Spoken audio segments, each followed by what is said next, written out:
Welcome to The Riff, where writer and investor Byrne Hobart and I discuss the major inflection points caused by technological change. Our weekly conversation covers the obvious and not so obvious ways in which markets and businesses will adapt as a result. Let's jump right in. So first, I want to talk about this idea of seeing like a network. And broadly, there are also many people here are familiar with seeing like a state. Some people say that the reason why centralization doesn't work is because you can't aggregate information as well. But maybe in an AI-driven world, it will be easier to aggregate information, aka prices, and centralized coordination can be more effective. And thus that argument, the Hayekian argument, isn't as persuasive. Is this compelling logic, or how do you think about this? Yeah, it is, but there is an offsetting feature, which is that in a world where it's cheaper to process information and cheaper to automatically draw conclusions from it, yes, it is true that if you hold the set of products and services constant, it's easier to centrally plan the creation and allocation of those goods and services, but they're not going to be constant. The cost of creating new products and services goes down along with that cheapening of the cost of information. And so in practice, what you get is that it's actually harder to do a centralized top-down planning model in many respects because there's just a whole lot more to plan. So I think it's kind of a cheap rhetorical trick, but is also just something I like a lot, is that if it were the case that sufficient computer hardware and sufficient software would allow you to centrally plan an economy, then you'd expect that an institution that has to judge demand on lots of different products and that also owns lots and lots of computers would be able to centrally plan itself. But Amazon is not centrally planned. Like they do a lot of stuff in a very centralized way, and then they distribute a lot of authority throughout the organization. Like they have a deliberately decentralized model where you have different groups that actually have P&L, like independent P&L responsibility, and they treat each other essentially as outside vendors, or they're kind of supposed to. And maybe in practice they don't quite do it that way. And then Amazon also has lots and lots of third-party sellers, and so you'd think that if it is just a matter of we're going to collect all the data and we're going to figure out what everybody wants and then we'll sell it to them, Amazon's third-party revenue should be zero. Like they should just take all of that margin themselves. And it's not. And you can argue that what if Amazon just doesn't like the economics of those third-party sellers and that it takes the good products for itself. And to some extent that's true, but it's also true that they don't have a good way to discover what those new products are. And the third-party retailers are just in this relentless quest to find the next new thing, find a way to sell it, or take an existing thing and figure out, is this one product, or could we turn this into 10 variants on the same product, sell them to 10 different sets of customers and make more money because we're selling everyone exactly what they want. So I think given that dynamic, that doesn't prove that we don't eventually reach this point where we just run out of interesting new product ideas. And at that point, it is more of an allocation distribution problem than a discovery problem. But we're clearly not there yet. And we seem to be drifting further in the direction of planning, like centrally planning the economy is actually harder. And actually with AI, yes, at one level, like part of what AI offers is this translation layer between different formats. And that can include translation between unstructured data and structured data. So it does some of that, but it also creates a lot more data. It means it's easier to create new software products. So, the problem of, for example, matching the right user to the right next iOS app they should download has gotten significantly easier if you use an AI model to figure out every little detail about what it is that those customers want. And then it gets a lot harder as everyone uses Copilot and other coding tools to create a lot more apps, so that there's now more matching problems, and the specific apps are going to serve more narrow niches where there's just less abundant data on who wants them. Relatedly, something I've been thinking about, this is an Erik thought, not a Byrne thought, is that the neo-reactionary Curtis Yarvin, his ideas seem to be having a moment right now. He's long had this idea that America is not run by a CEO or not run by a president as much as almost a figurehead like the Queen of England or something. And we're seeing with Joe Biden's sort of debate performance that someone of that mental acuity is unlikely to be making the decisions on a day-to-day basis, unless it's from 10 a.m. to 4 p.m., of course. And so that begs the question, who is making the decisions, and people. So his prescription or description seems much accurate. And then with the Chevron stuff, in general, it seems like, hey, maybe there's power being wrestled away from the administrative state. It feels like in the last year or maybe more, the world is becoming somewhat more Curtis-like. He seems to be rejecting all of it and saying, he's voting for Biden. He's like, this isn't actually happening. But it leads a little bit to like his ideas, like, should government operate like a company? Or that's what how he thinks it should operate. And to the extent that centralized entities are able to coordinate better, maybe there's some, power to it or merit to it. Anyways, I'm not sure if there's anything there that you can comment on or want to comment on, but I just thought it was an interesting observation.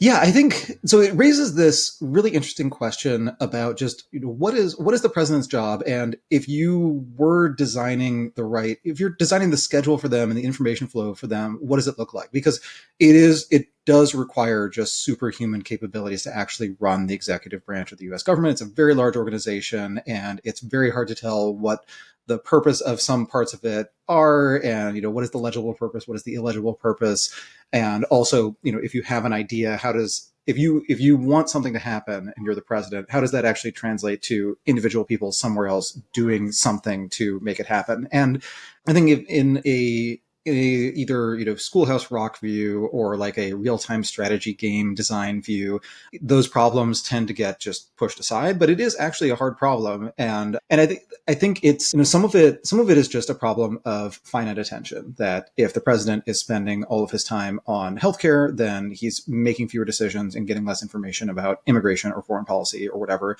and that some of the president's job is to prioritize, and some of his staff's job is to prioritize information flow. But once you have a system like that, once the president is not doing that much firsthand research, like I suspect that presidents, although they can get a lot of value out of Googling things, I suspect that their daily their Google queries per day just crater once they're in the job, because there's almost never a case where typing a question into Google and reading the first result that comes up actually gets you a higher quality answer for the exact questions you have, versus asking someone at the White House to either look into this or, having looked into it, give you their conclusions on it. So the fact that information flow, it's the fact that there's more information needed to make the decisions than any one person can have, does mean that there's a lot of power in just figuring out what gets on the president's agenda. And this was kind of a running theme in the deep state discourse on Trump in the Trump years, was that when people didn't want Trump to do something, when members of the executive office didn't want Trump to do something, they would just not tell him about it, or they would try to give him a very short list of options where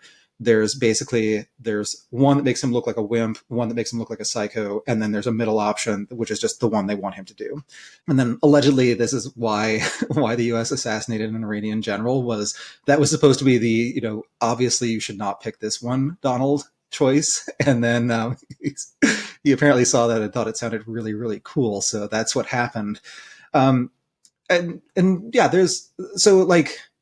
at one level, it is like a prosaic observation that if you have an organization that that is responsible for a multi-trillion-dollar budget, that there's not one person in charge of it. And that to the extent that there's one person in charge, they're exercising this very indirect power of setting priorities or making decisions. The other thing that calls to mind is Barack Obama's observation, which I really liked, where he said that when you're president, you don't get any easy questions, because all the easy questions get answered somewhere down the chain of command. If something gets to the president's desk, it's because every single person who could have made a decision thought, I would rather somebody else take responsibility if this goes badly. So the president gets to spend all day making decisions where the two choices are something bad and something worse, and the president knows that they are going to be blamed no matter what. Even if they made the best choice, given the information they had, even if they make the best choice, given all the information that eventually comes up, like, people will still complain.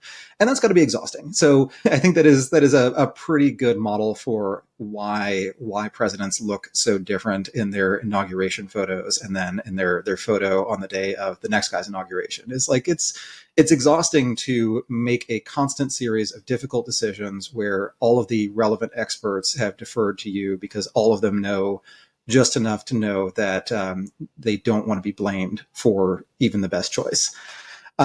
Does that does that model mean that governments should operate more like corporations? Because corporations do a pretty decent job most of the time of delegating authority in a useful way, but corporations also just have this North Star of we're trying to maximize the present value of future cash flows of our business. And our best guess as to the value of those cash flows is the price of the stock. So if we make a choice and the stock goes down, that is evidence that informed people disagree with that choice. And with governments, you have a more diffuse set of goals. Things like and you have a diffuse set of goals. They're harder to measure, and there's widespread disagreement about those goals. So there's disagreement within the U.S. on the meaning of borders, or on whether healthcare is a human right, or whether it's better to have it taken care of by the market, or whether it is a human right, and that's why you want it to be as privatized as possible because the private sector is better at providing these goods. So given all of that, it's almost like asking who is in charge is maybe assuming that there is such a thing as being in charge, that there are specific coherent goals that could be pursued. And I think that it means that the problem of governing is a lot harder than the problem of running a company, because with a company, you can tell your shareholders, we didn't make as much money as we could this quarter, but we accomplished some other goals. And there might be a population of shareholders that cares about that. It might be that is actually the profit maximizing thing to do over a long period. This is like the Peter Thiel argument that if you have a mission focused company, you have a recruiting advantage. You can get people who you couldn't otherwise afford because they know that working at this company is the one way to accomplish goal X. And the government could theoretically have that, but in practice, it seems like a lot more people come into the government really ambitious, or they go into the think tank world feeling really ambitious about changing the world and solving big problems. And sometimes they get really burned out about that and feel like actually solving problems is just not something that we as a civilization are particularly good at. And sometimes they say, no, we can solve problems. This is just the wrong way to go about it. If you are truly ambitious, you should go into the private sector and find a company, create a company that can solve this problem. If you create a company that is both solving a social issue that you contributing to solving a social issue you care about, and produces positive free cash flow, you don't really have to care what investors think. As long as it's producing free cash flow before you give up half of your ownership, you can be in a position where you're running the company. It's not as profitable as it theoretically could be. It's fulfilling a social mission, and it's making money, and the making money allows it to continue fulfilling that mission for a long time. So yeah, that is a long-winded way to say that, yeah, the org chart of the government is not the same thing as the org chart of a company. There is a chief executive in both cases, but their function has to be different because they just have a different set of goals and a different set of metrics. And in one case, just don't really have metrics for some of the really important things. It does, the other thinker you could think about here is Robin Hanson, because he has this wonderful idea. The shorthand is vote on values, bet on beliefs, where when we go to vote, we're not voting for a person and we're not voting for particular policies. We're actually voting. We use an election to determine what things we care about. And then we have betting markets that indicate whether or not a given policy will solve that problem. So, for example, if we think that there's a problem with healthcare and we have some metrics like life expectancy, you could have a voting market on whether just universal healthcare actually improves life expectancy or not, and then another voting market on what does it end up costing us? And you could have different markets for different approaches to universal healthcare that might have different cost elements. And so if you've voted on beliefs and people do think that healthcare is the big problem and, immigration is the second biggest problem and inflation is the third biggest, or whatever the ranking ends up being, at that point you do have voter participation, but you're not asking the voters to make incredibly difficult policy decisions that just even the people making those decisions don't have the highest hit rate. So just an average person who's just following the news on a lot of different topics is probably going to have a pretty low hit rate for figuring out the right way to execute on something, even if there is widespread agreement on what should be done, or what our end goal should be. I understand why companies are more effective than governments at getting things done. What I don't understand is sort of this succession problem challenges. It feels like we're really good at the succession problem in that every 4 years, we have elections, and for the most part, the country, stays together and has for quite some time. Whereas if we had a CEO with a board, it feels like, things just become a lot dicier. And so I wonder if the trade-off really is a competent or effectiveness versus stability trade-off, and what you get for your lack of effectiveness is just stability. And if we were more honest about that trade-off, maybe we could be more modest in what the government tries to achieve and do, and sort of disseminate it to the entities that can be more effective. Yeah, I think that is something worth thinking about, is that we have had generally peaceful transfers of power. There have been cases that are dicey, and you can view the Civil War as just an unpeaceful transfer of power, that we elected a new president and a lot of violence ensued before there was an actual transfer of power, and that president did not really live to see much of that, but see much of the result of that. But that is something that you want to have a very strong prior against messing with. So it is sort of like the conservative argument for voting Biden again, is that it's just more likely to be a peaceful transition in 2028. But also, there is the question of how much of that is institutional, how much of that is like a run of very good luck, and how much of that can you actually predict? And then to what extent is it part of more of a political tradition than a formal structure? And my guess is that a lot of it is more along the lines of political tradition, formal structure, or like political tradition versus having formal rules. That we've been doing it this way for a really long time, and we have this sort of meta tradition, which I don't know how much of this is just within my lifetime, but like every election, there have been people on the losing side who insisted that the election was unfair and was stolen. In some cases, you just have more direct examples where someone did make a call that did cause the election to go in a certain way, like Florida in the 2000 election, but also Illinois in 1960. In that case, it was more of a literal phone call from Joe Kennedy. But either way, like there are definitely elections where it is close enough and contentious enough that people and also people select into social bubbles. So typically Republicans hang out with Republicans, Democrats hang out with Democrats. So your perception will generally be that your side was going to win in a landslide. And then, you've seen the polls, but you just have to assume, you have to look at those polls and say, well, there's no way these polls are accurate. Like my life experience has nothing in common with a country that is, 50-50 on this issue. So there is always that tendency to question the previous results, but it's usually done in a more understated way. And it's usually not the person who lost questioning those results. It's usually they're not even their main underlings, but like people who were, part of their movement, but not very senior in the movement, who were worried about those outcomes. Hey, everybody. Erik here with a word from our sponsors. Fast forward to the end of 2024. Think about your goals. What can you do right now to give yourself the best chance of succeeding? If learning a new language is on your list, you absolutely need to check out Babbel. Babbel offers a range of learning tools, self-study app lessons, live classes, and even podcasts, which have always been my favorite way to learn. Studies from Yale, Michigan State University, and others continue to prove Babbel is better. One study found that using Babbel for 15 hours is equivalent to a full semester at college. Babbel isn't just a game to kill time and make you feel like you're learning a language. It's not overly academic or rigid either. It's all about learning language for the real world. Babbel stands out because it's designed by real people using a modern conversational teaching approach.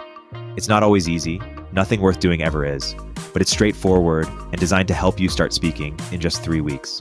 With Babbel, I was able to brush up on my intermediate Spanish to ramp up for travel to Argentina last year, and was able to set clear goals based on how much time each week I wanted to practice. Join millions of Babbel language learners across all age groups. Here's a special limited time offer for our listeners.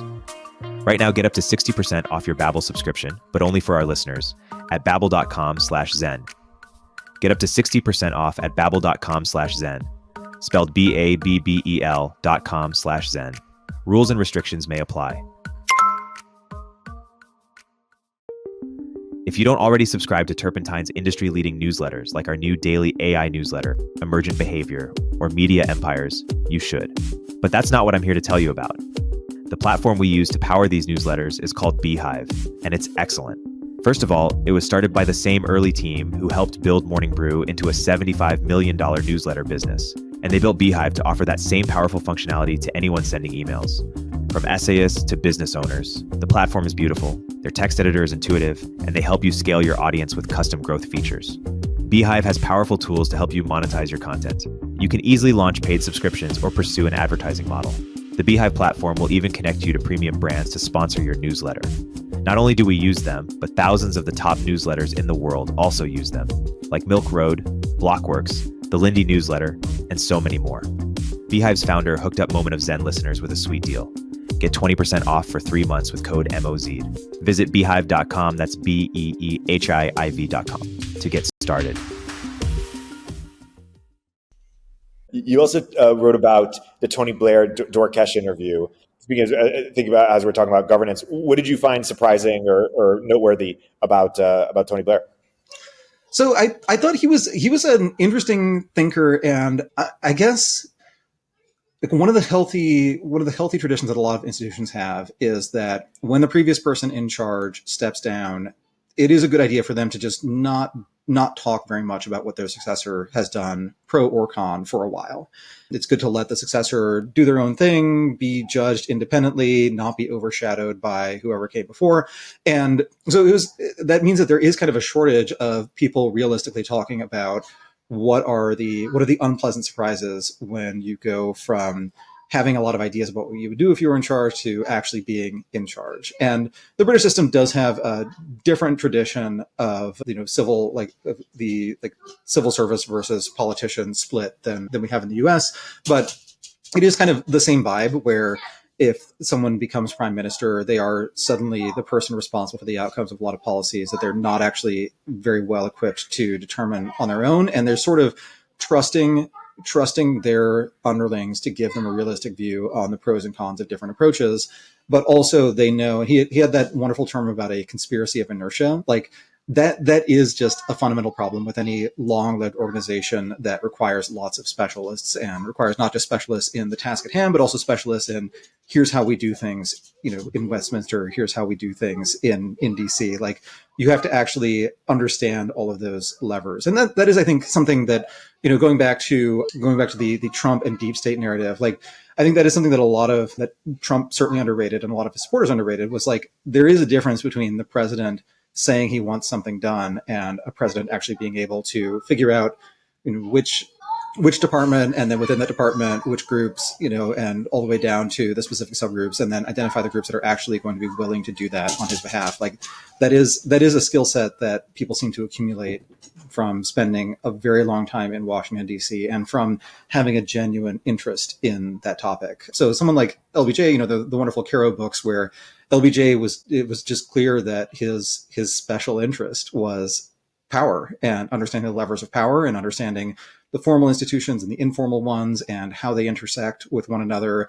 And he was just really good at doing things like taking something that was informally powerful, making it, getting in charge of it, and then making it a formally powerful institution, and really good at knowing who wants what from whom and who has which weaknesses. And that kind of thing, I think if you have a career as a real estate developer and then as a reality TV star, there's no way that that this particular House rep from South Carolina is really, really interested in this particular foreign policy issue. And so if you help him out on some Azerbaijan related stuff, then he's definitely going to vote your way on immigration.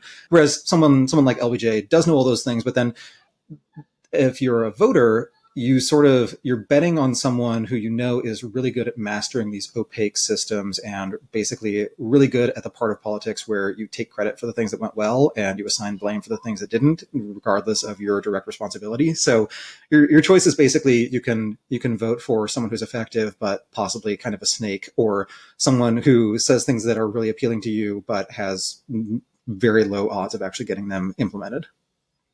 That's a good overview. I want to talk about the piece you wrote most recently about money, the money for nothing, where you're talking about a German cloud computing company. What did you find so interesting about that?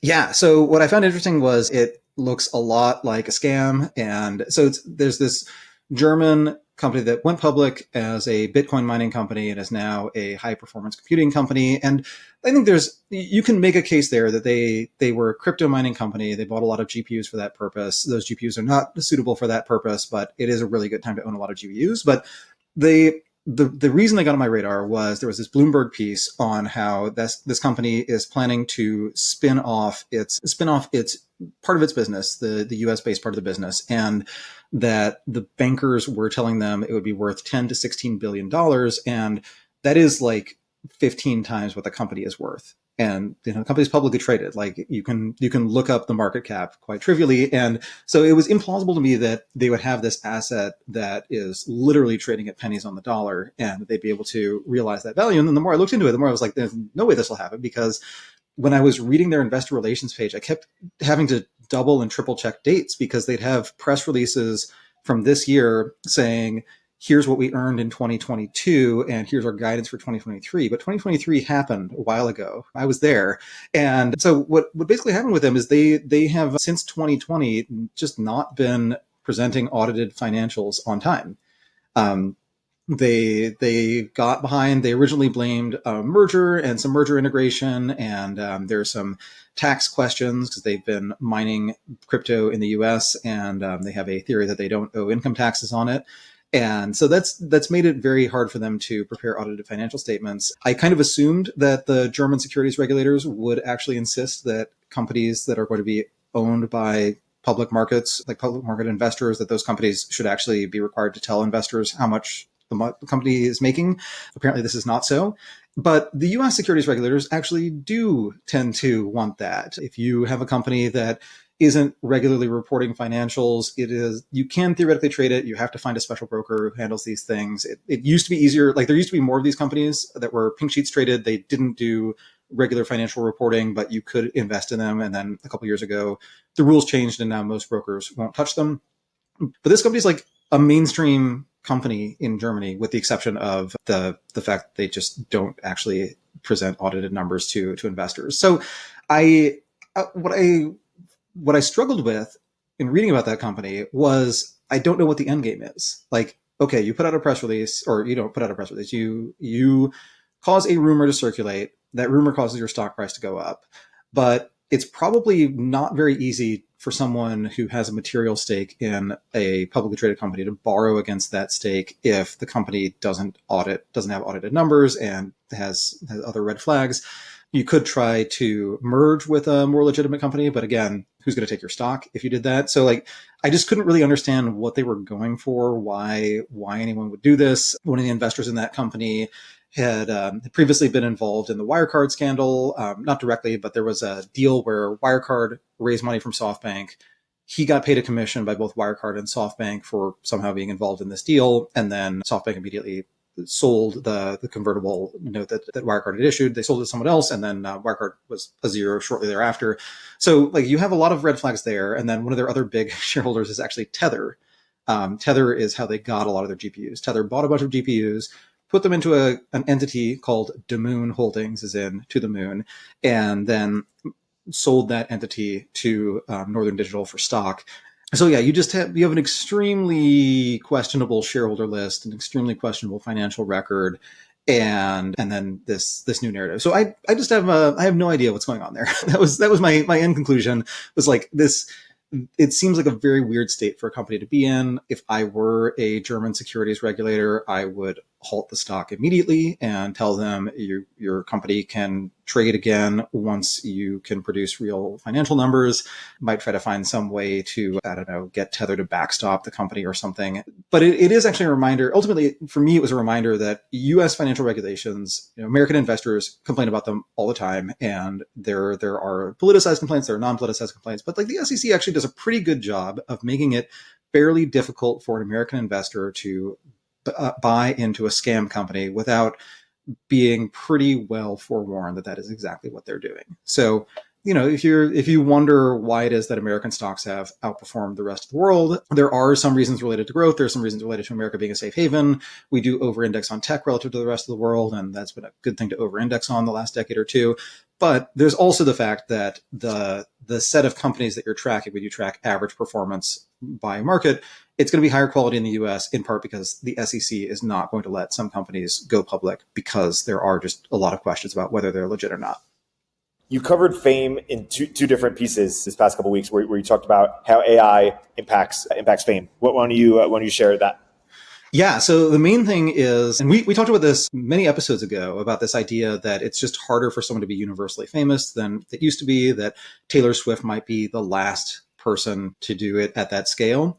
And that one of the main reasons for that is just that a lot more content gets consumed through feeds. Those feeds are based on recommendations. Everyone's recommendations are going to be different. And you are probably more likely to enjoy something that is exactly targeted to you and not the very best performer in the world versus someone who's just a really, really good performer, but you could take or leave what it is they're performing. So I think that's going to that applies to music, and it will probably increasingly apply to TV and movies. And actually, even within TV and movies, like the cohort of college educated professionals who talk about prestige dramas, within that cohort, you would assume that these shows are some of the most popular shows on earth. And then if you look at the viewing numbers, they are just much, much less popular than Young Sheldon or something. And like I whenever I give examples of this, it's always going to be obsolete. Like I'm always way behind on knowing what the popular shows are. But like a lot of those dramas that it's high status to talk about and have an opinion about, they're just not watched by very many people, like 1 or 2 million people. And I think that will probably continue and probably get more acute over time. And so one of the things that means is that if there is some kind of mass media event and it's going to be tied to someone who's well known and famous, that those famous people are going to keep getting older. And AI keeps improving. And one of the things that it can do is you can take voice or video data, used to train a model, and then produce more of the same based on that person. So there was I think the first of those stories was about NBC, where the announcer they hired to do the Olympics or to do some of the announcing for the Olympics, he is not actually going to be announcing, but they have a lot of very high quality recordings of his voice, so they can produce announcements in his voice, even without having him handy. And then the next thing that I read about was 11 Labs licensing various famous and deceased actors to have them read audiobooks and other kinds of content like that. And I think that one is really fun to think about because the ability to synthesize natural sounding voice is only going to get better. And so my one-liner on this is that Carrie Fisher, she was very, very good at playing Princess Leia in the 70s and 80s. She became not someone you would cast for, Princess Leia set in that time frame in the 90s and 2000s, but she's actually going to just keep getting better for the indefinite future now that she is dead, because we have the training data, there's plenty of footage, plenty of audio, and the ability to stitch that into something that feels realistic is going to keep getting better. And meanwhile, the appeal of the original Star Wars stories is still there. So they're probably, my grandkids will be watching Star Wars movies that have the same Star Wars characters who were the famous Star Wars characters when I was a kid. They've just been established as media properties, and it's very hard to dislodge that because it's hard to build another franchise that is even remotely close to that in terms of its scope and popularity and name recognition, all that stuff. There was this moment where people thought that digital celebrities like Lil Miquela would take off, and that would be a very popular sort of, that our creator class would in fact be AI generated. Do you think that that's likely to happen? I guess that is a good counterpoint, where it seems like one of the reasons that doesn't take off in the same way, it's like there was a novelty effect. Like it was kind of a funny idea. And of course, a celebrity like that, one really convenient thing about them is that they have no scandals in their personal life. They never have to go to rehab. They never shave their head or something. And so they are a safer media property. But part of the way people relate to celebrities is this kind of parasocial thing where you have a relationship with them, they don't have a relationship with you. And it's harder to do that if you know that they are completely fake.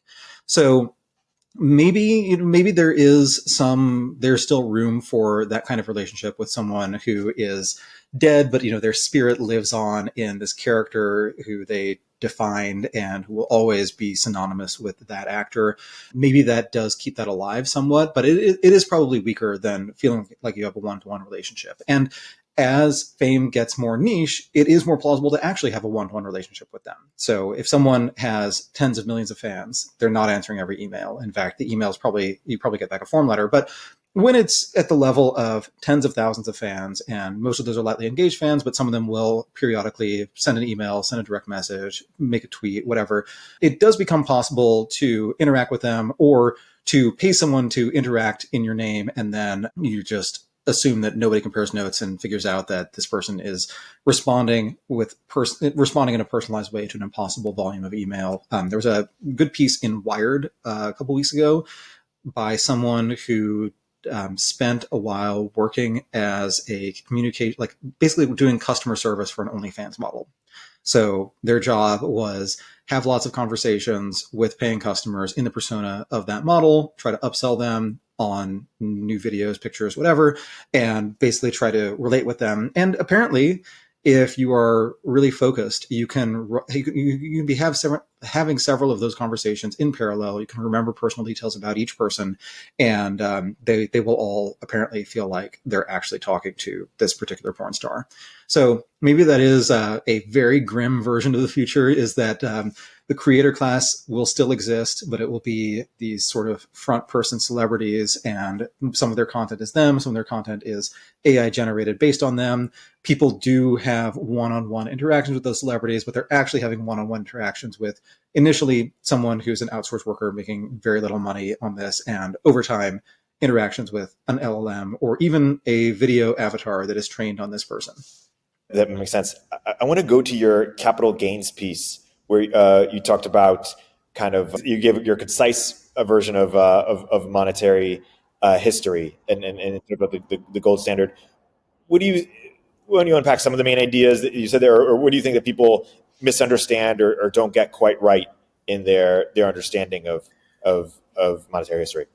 So one of the themes running through that piece was that monetary practice tends to run ahead of monetary theory, that we typically figure out new things to do with money and new ways to interact with it before we have a really solid idea of what those ways are. And I think something like the gold standard is a pretty good way to think about this, where gold was a Schelling point as a store of value for a very long time, for many millennia before Thomas Schelling started doing his work. So we developed Schelling points well before we described them. And that's going to be the case with anyone who's doing a descriptive science of human behavior, is that the humans have been doing the behavior and only later does the description come along. But in the case of money, it is also something where it is increasingly managed and defined in a centralized way. And so if you were a Phoenician merchant 2,500 years ago, you don't really need a theory of money. What you need to know is that money gets you gold coins get you olive oil in one place, olive oil gets you more gold coins in another place, and you have a ship and can go from point A to point B and back.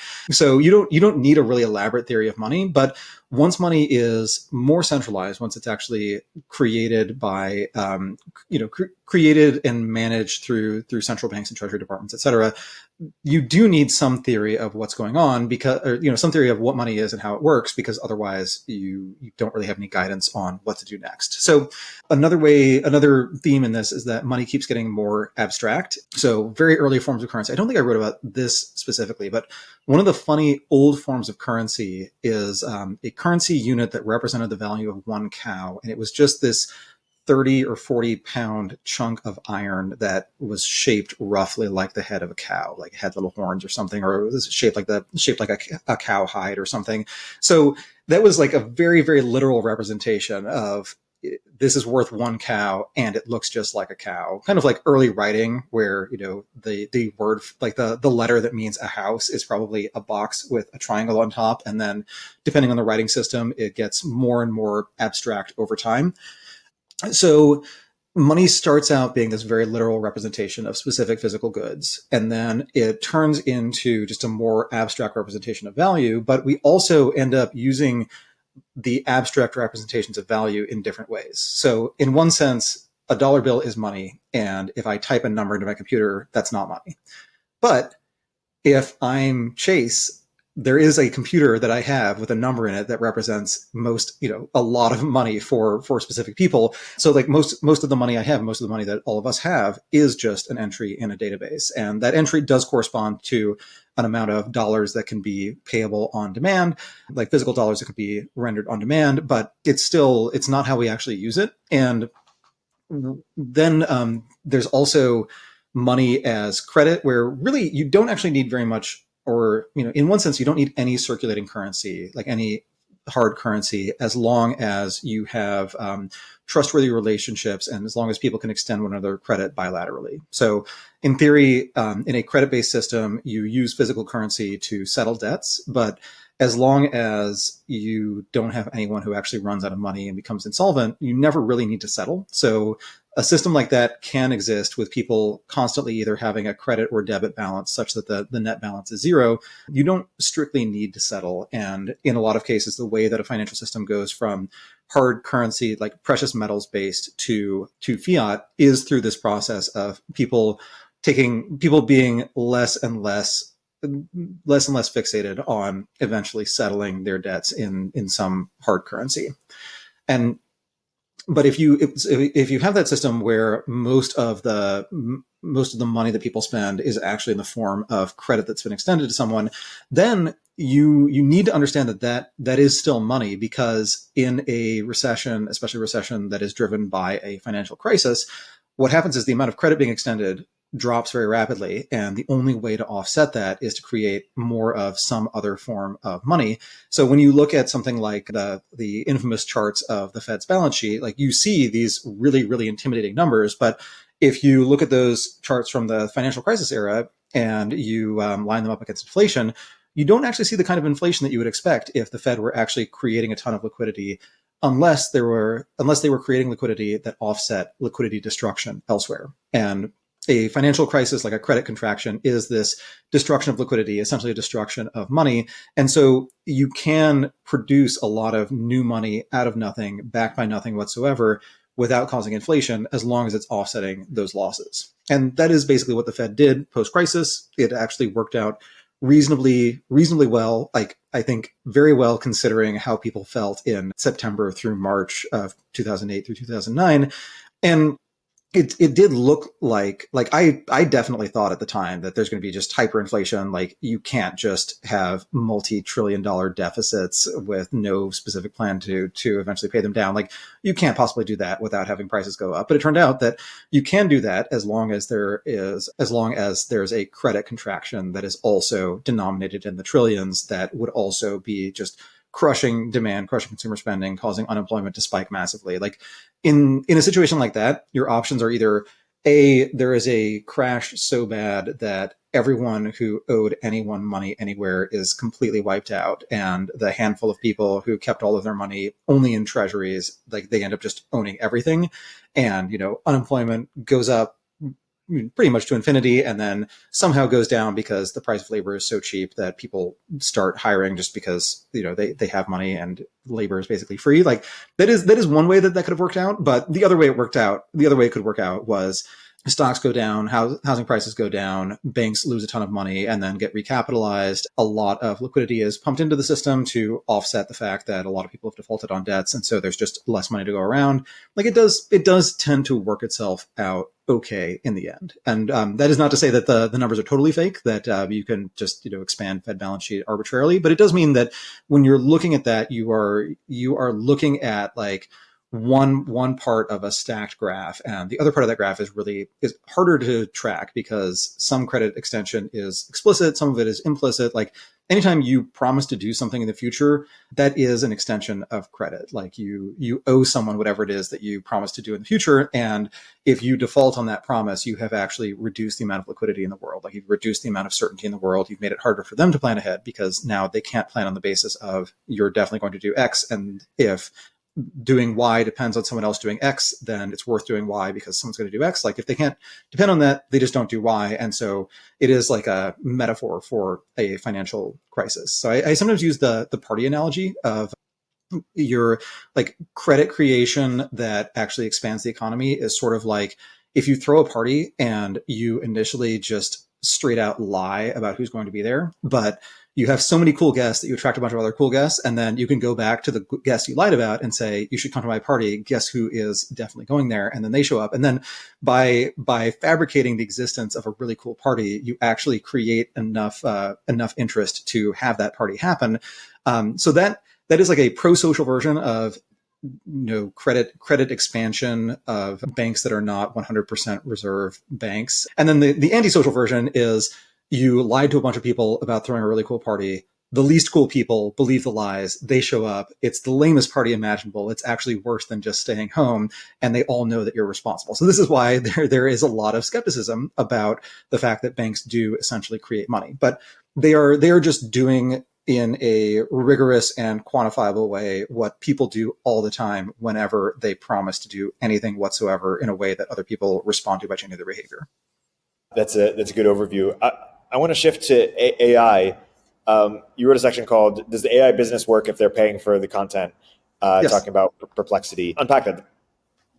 Yeah, so building new models is getting more expensive. A lot of that is hardware. It's GPUs, it's electricity. It's also paying people to actually figure out what that model should do. But then if you add this other cost, which is either a fixed cost because people are licensing data, or it's an uncertain cost because they're getting sued and who knows how much they'll pay, then you do create an even higher barrier to entry.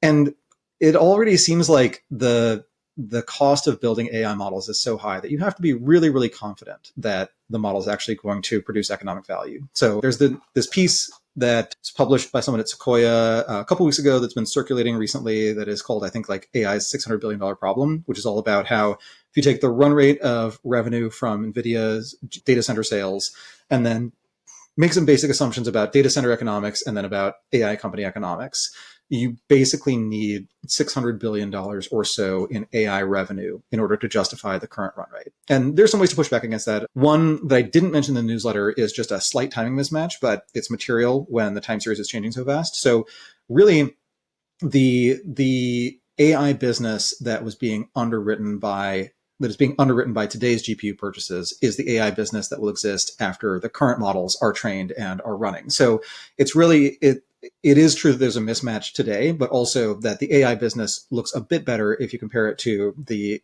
spending on GPUs that's required to get us to this point rather than the spending that's happening right now. So that's one piece of it. But also, there are going to be a lot of benefits to AI that don't show up as revenue. They show up as cost reductions. And that's going to be really hard to track throughout the broader economy, especially because there will also be quality differences. So if there is a company that replaces 1,000 customer service people with 200 customer service people who are also product people and also with LLMs, they probably save a lot of money. Maybe the service is actually better. Maybe the customer service is worse. Maybe they have to do other organizational changes, but you won't be able to really get a specific number that was the value created by that you can then compare to the aggregate amount of spending on GPUs, or the aggregate amount of spending on data for the purpose of training AI models.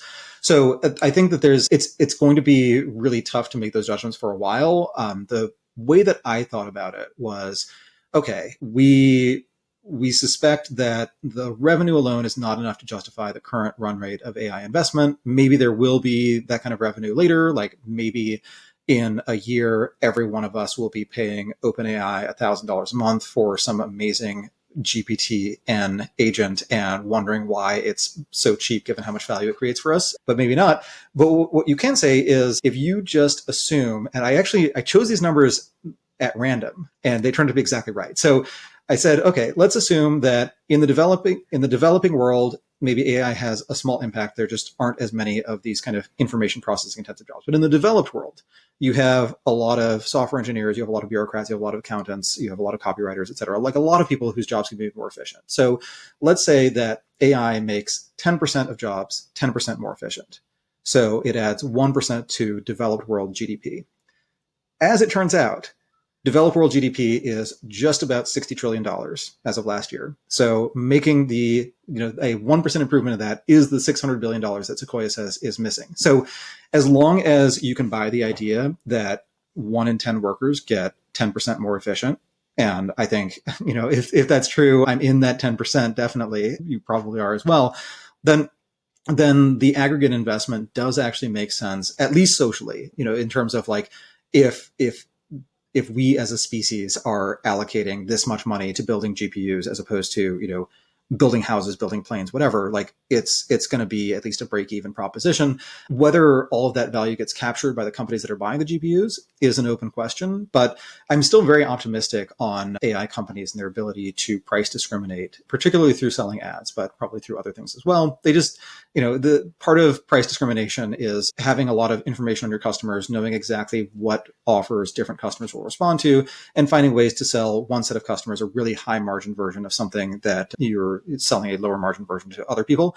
And it just seems like companies that can build really complicated models that can absorb arbitrary amounts of unstructured data and give structured outputs in return, they're probably well positioned to solve that kind of problem. In fact, one of the reasons that Meta first bought a ton of GPUs was actually this was a previous Dorkesh interview with Mark Zuckerberg. One of the reasons that Meta bought all those GPUs that it used to train its Llama 3 model was that they wanted to do better targeting for Reels. And Reels videos were going to be targeted outside of someone's immediate network. So it was just a harder matching problem. Like, you're not saying of your 500 friends, which one posted something interesting to you. It's of the billions of people on Facebook, which of them posted which video that is interesting to you. So it was a more computationally demanding problem. And they did apparently a pretty good job with it. Like, Reels is pretty good, and it's monetizing well enough that they've stopped breaking out the revenue headwind from it a couple quarters ago. So there is at least one case study for the idea that companies that are good at AI broadly will be very, very good at figuring out how to monetize the stuff that they build. But yeah, it is also true that $600 billion is a lot of revenue to generate, even if you are quite optimistic that AI will eventually produce that much value for the world. How about the supply chain of talent? We previously talked about whether AI is going to create more engineers or therapists, but you had an interesting perspective on the case of junior developers. Yeah. So because I do recruiting through the diff, I end up talking to a lot of people about the jobs they're looking for and the jobs they're applying for. And I talk to a lot of companies about who they're looking for. And I did notice that one difference between 2021, when I started doing this in earnest, and 2023, when the economy started recovering, was a lot of people were saying they want mid to senior level engineers. They don't actually want any juniors. And I was trying to walk through what are some of the forces that cause that. And I think some of them are more economic or less tied to AI. So things like, if you are hiring really fast, you can tolerate a lot more variance. You have a more diversified portfolio of new engineers. It's okay if one of them doesn't, if you're hiring 20 people, it's okay if one of them doesn't work out. You still have 19 good people. And if you aim for high variance, maybe one of the 19 you hire turns out to be a really terrible developer. One of the other ones turns out to be so amazing that they are worth what you're paying the other 18.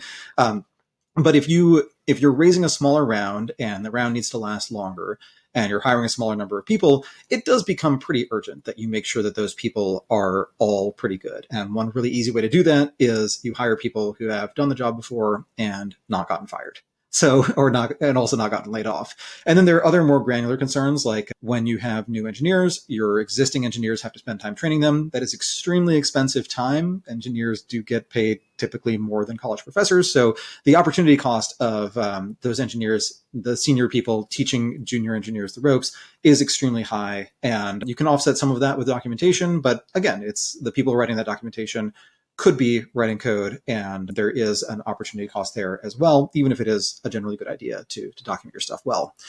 So I think all of those forces do kind of conspire to make it harder for junior developers to find jobs. And then another way to turn this around is to say that one of the signatures of any rapidly growing business is that typically the biggest relative premium between the value that the median employee contributes and the amount that they're getting paid, like typically that gap widens a lot for the newest people with the least skills or least legible skills, just because the industry is expanding really fast. It needs all the talent it can get. And there is variance among these people, and companies just don't want to be left behind. So they tended to basically hire a lot of people knowing that some of them would just not work out, and also knowing that that is really the only option they had. Paul Graham has an old piece about this. It's called A Theory of Unions, I believe, where he says that that's pretty much how you explain a lot of the meme that it used to be that a single earner could support a family, they could buy a house, they could have a car, they could go on vacation, etc. Like, yes, if that single earner worked in Detroit in the 1950s and worked for one of the big three, they probably could, because the big three realized that when they're negotiating with unions, their choices are either give these people another 10% raise or don't sell any cars for a couple of months. And one of those choices is actually a whole lot more expensive than the other, especially if the market for cars is growing really fast. And if people are deciding on their brand affinity because they're buying their first car, and it could be a Ford, it could be a Chevy. It's a pretty big deal to Ford and GM as to which of those choices it is. So they tended to just say, like, we're focused on growth right now. Costs are not the main concern. And so maybe like some of the decline of junior developer job opportunities is from companies being more cautious and raising less money, and some of it is just it's a decline from an artificially high point. And like it was a really nice time when people could finish a degree in computer science and get a just really, really generous offer from Meta, Google, from whomever. But that was also very much a function of the growth rate and the expected growth rate that those companies had. And yeah, when they're more cost sensitive, they think differently. And then you have the AI thing, where a lot of the things that you can trust ChatGPT to do really well are the things that you know what you want, you can describe it, and you'd be able to glance at the code and see if it does roughly what you wanted. So those are the kinds of things that get assigned to people who are early in their careers, where it is partly just, this is, it'll take you 2 hours, it would take me 20 minutes, but my 20 minutes is worth more than your 2 hours, and you're already here and we're already paying for you, so you do it. Well, now it's ChatGPT's 30 seconds instead. And so there's another reason. There's just like, there's less pressure. There are fewer things to take off someone's plate if the simple tasks are actually even simpler to do. And then the more complicated tasks, like the ones where you do actually need a fair amount of experience, you need a lot of documentation, a lot of folk wisdom just already loaded into your head. Those are the things where ChatGPT starts to struggle. Like, it can write individual functions, but it can't build a coherent architecture. If you tell it what architecture you want, it can't always keep all the ideas straight or variable names straight and things like that. So those are the kinds of things where more experienced developers are able to do them, and they wouldn't be able to pass some of those tasks on to their junior developer for roughly the same reason they can't pass them on to ChatGPT. That, like, if you could describe it, being able to describe it sufficiently well is almost as hard as just writing the code yourself. So I think that just exacerbates the problem. But I also think that it's still very, very useful to understand how to program. That, even if the job path doesn't start out with amazing compensation, that there's still really, really good compensation available after a few years. So it could be like, investment banking jobs, depending on where you are in the banking cycle, there are times when investment banking jobs are very, very desirable, and the thing you should do if you're trying to maximize your income as a 22-year-old who just finished college. But there are also times where, if you run the numbers on an hourly basis, there was actually one of the like an early viral email from, I think, 2001 or 2002, was someone calculating. He was a first year banking analyst, and he calculated that he would actually earn more money per hour working at the fast food place that he got his lunch from than he earned as a banker, because he was working insane hours, and the pay was like, good for a white collar job, but not good for a 100-hour-a-week job.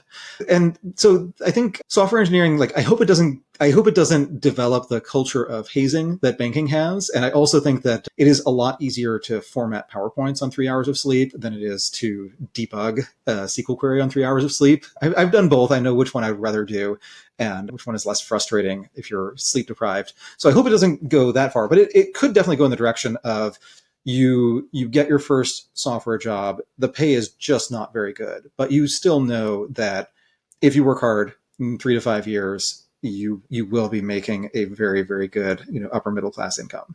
And it's a fun job. So sometimes these cycles are a healthy way to winnow the field down a little bit to people who are genuinely passionate about that. I think, and it's not a problem to go into a field because it pays well and you have other interests and you want to make your money now. That's fine. But also probably the quality of products and the quality of companies goes up a lot if the people in the industry are the ones who are really passionate about it, and not just the ones who are doing the year one revenue maximizing thing. That is a good topic to wrap our July 4th taping with. Byrne, as always, a great episode, and until next time. Yes, indeed. This was fun. All right. Talk to you next time. And it's usually not the person who lost questioning those results. It's usually they're not even their main underlings, but like people who were, part of their movement, but not very senior in the movement, who were worried about those outcomes. Thanks for listening to The Riff. Please go follow and subscribe, give us 5 stars, and check out Byrne's excellent newsletter, The Diff, if you haven't already.